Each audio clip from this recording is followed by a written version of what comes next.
Hi, this is Mark from LongIslandWatch.com, and today I'm going to bring to you Aristo watches. Aristo is a brand I do not feature very often on the channel. I should. They represent an alternative to the German Flieger. I usually talk about Laco when it's something like that, or there may be other brands that you turn to when you think of German Fliegers. But Aristo is a company that's been around for decades. I've been doing business with them for about a decade or so, selling their watches. Great ownership to the company, very nice people. I enjoy doing their stuff. So today I have 4 watches I want to show you, 3 kind of Fliegerish and 1 dive watch. Just to kind of give you an idea, because I don't think it's a brand that gets enough publicity, certainly on my channel, but I want to show them to you. There's so much more in the 4 I'm going to show you. There's, I don't know how many, 30 or 40 or so different models that we carry, and there's more than that they make that we don't even carry. I should do my own wrist check. So today I'm wearing 2 of, I guess, quote-unquote, my watches, if you will. The Long Island Ray with that cool dome sapphire crystal, and hasn't been released yet, but by the time you're seeing this, I'm sure it will be. The Long Island Sea Turtle, which is the SRP 777 with the double dome sapphire. Let's head on over and check out Aristo watches. So in front of you here, I've got 4 Aristo watches, and you can see they run the gamut in styling: pilot, dive, chrono, like a smaller officer type of watch. Sizes from 47 down to 38 and change. They are all automatics, and they all are made in Germany, since Aristo is a company that qualifies for the Made in Germany hallmark. I will start with the chrono and work my way over, show each one to you in decent detail. So this is the Aristo 7H186. It is a Swiss Valjoux 7750 chronograph watch, obviously very aviator themed. You can call it a Flieger. It's a nice size. It's pretty big. It's 44 millimeters in diameter. It's 15 thick. It is 54 on the tip to tip. It's 22 on the lugs. When we flip it over, we have a exhibition see-through case back showing the workings of the watch and the Aristo rotor. 22 millimeter lug. Awesome strap. This brown leather strap, very simple with the tied off ends. It has a brushed case and a scratch resistant sapphire crystal. So everything you would expect from a watch of this caliber. It is pricey. It's $14.99. You have to realize this is an automatic chrono with the Valjoux 7750. You can see the markings on the back. It's 50 meters water resistant, the sapphire glass, the Made in Germany hallmark. But let's look at the case. Look at the finishing on the case. Look at the nice lugs.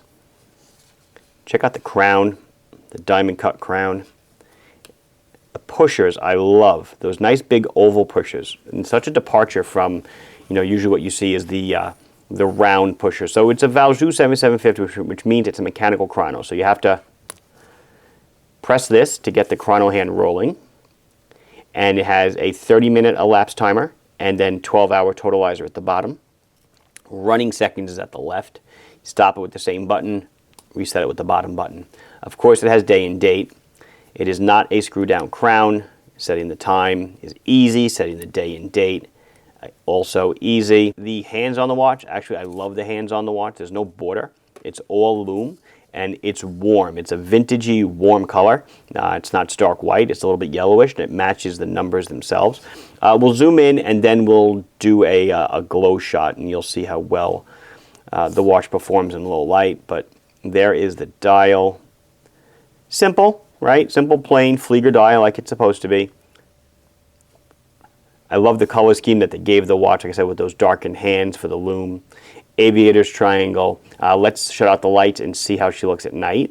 There it is. It glows obviously extremely well. I mean, the broad hands, easily distinguishing your hours and minutes. The minutes hand just touching the minutes track. Everything about it is perfect. Look at the lume on the seconds hand. Really, really nice. Totally a standout piece, but I guess what would you expect for about $1,500?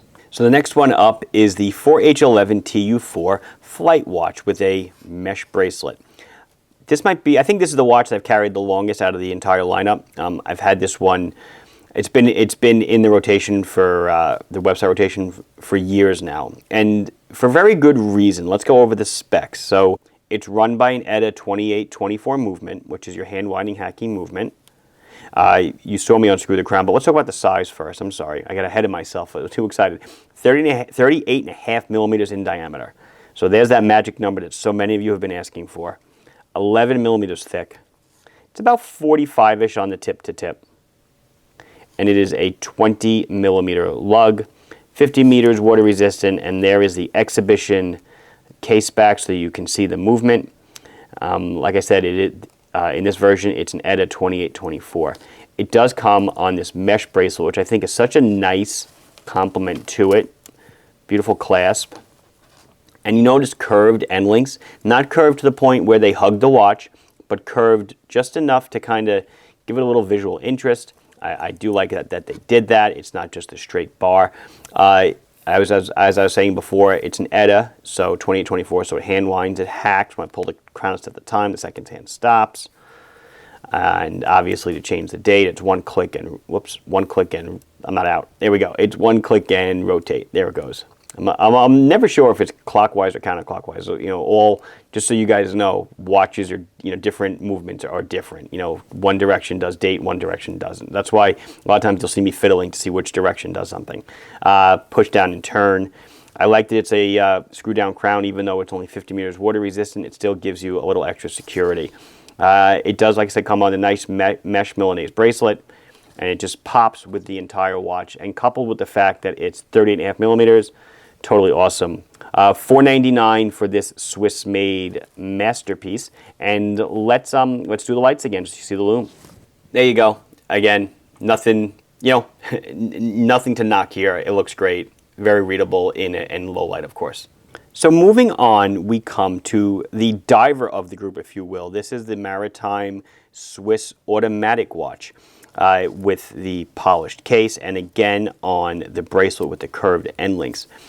I think this represents such a different looking dive watch, different than all the others, in my opinion, the case design.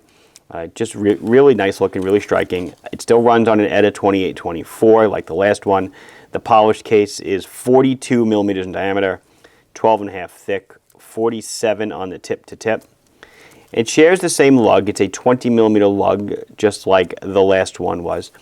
It is a mineral crystal this time around, not sapphire. Unidirectional rotating bezel, as you can see, works very nice. It's 200 meters water resistant, so we do not get a see-through case back, but we do get the made in Germany marking on the case back. You can see right there, screw down case back. Interestingly enough, 200 meters, nice crown guards, but still a push-pull crown.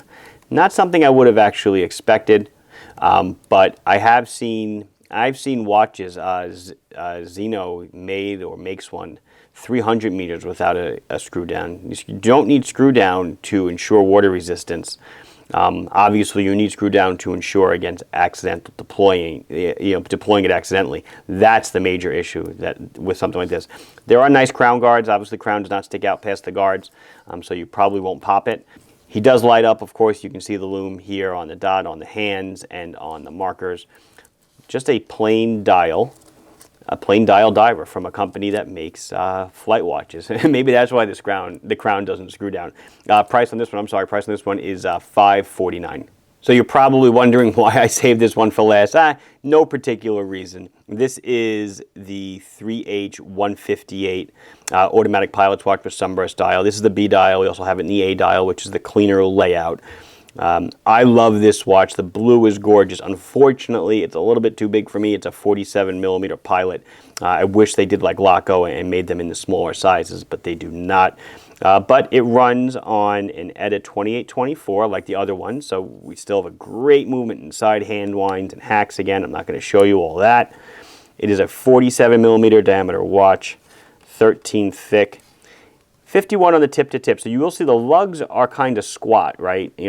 An Orient Ray is 48 on the tip to tip, and it's a 42 millimeter watch. This thing is 47, and it's only 51 on the tip to tip. So it doesn't wear quite as large as you may think it's going to. It is a slightly domed mineral crystal. It's an exhibition case back, and there you can see the writing, the 50 meters water resistant, 5 atmospheres, made in Germany, stainless steel, and the Aristo signed rotor on the ETA 2824 movement. Beautiful riveted strap, 22 millimeter, beautiful strap. I don't think it looks out of proportion. You might expect a 24 in a watch of this size, but they went with 22. And a nice buckle to match it, made in Germany on the strap as well. These watches came out, the blue ones, I want to say they came out, I think, 2 years ago. I think this was Basel 2017, so 2 Basels ago, I guess is the way I'm rating it. I love the blue. It's gorgeous. This has been a decent seller ever since we started doing them. I think I did a video on this blue one, actually, after Basel in 17, so maybe a year and a half ago or so. But awesome looking, looks great, winds up great. I'll just pull it up to the camera so you can see the dial. The nice blueness. It is that sunbursty blue, so it does reflect the light. And of course, the studio is super lit up, so it kind of reflects it even more. Sandblasted case, not sure if I mentioned it. It's not brushed, it's sandblasted, so there's no real graining or texturing to it. This one is $4.99. Like I said, it also comes in an A dial. I will now try on, I guess I'll try this one on because it's blue. I'll have fun with it, and a couple of the others, and you guys can check them out. So here I am doing my my flavor impression. Actually, it's not horrible. I mean, it's big, don't get me wrong. It really is. The lugs hang over. It's big, not horrendous, but for my 6 3/4 inch wrist, I'm on the I'm on the second to last hole. I could probably go to the last one if I wanted, but no denying that it still looks awesome. Now this one's the knockout. 38.5 millimeters, Swiss movement, made in Germany watch, about $500. It's obvious why I've carried it for so long and it sells so well. It's perfect on my 6 3/4 inch wrist. I would even say you could go down to a 6 1/4, 6.5 inch wrist, and you could probably go up to like a 7.5 inch wrist, and it won't look ridiculous. Simple, plain, understated. I absolutely love it. I think this one looks great. So going down the list, might as well try on the Diver 2, 42 millimeters. This one fits me fine. Definitely could take a larger wrist. I don't know how much smaller I would go, but on my 6 3/4, it certainly works perfectly. And that Flight Chrono, that thing is amazing. What a beast. What a watch to look at. The hands pop unbelievably. Looks great, means business. It's tall for me, in my opinion. Probably oversized for my wrist, but it still looks awesome. Anyway, I'm going to finish up the video right here. This has been Mark from LongIslandWatch.com, showing you a bunch of Aristo watches. Please like the video if you enjoyed it. Please subscribe to the channel if you have not done so. If you have any questions or comments, put them down below, and I will be sure to address them as soon as I can. Thank you for watching. Bye-bye.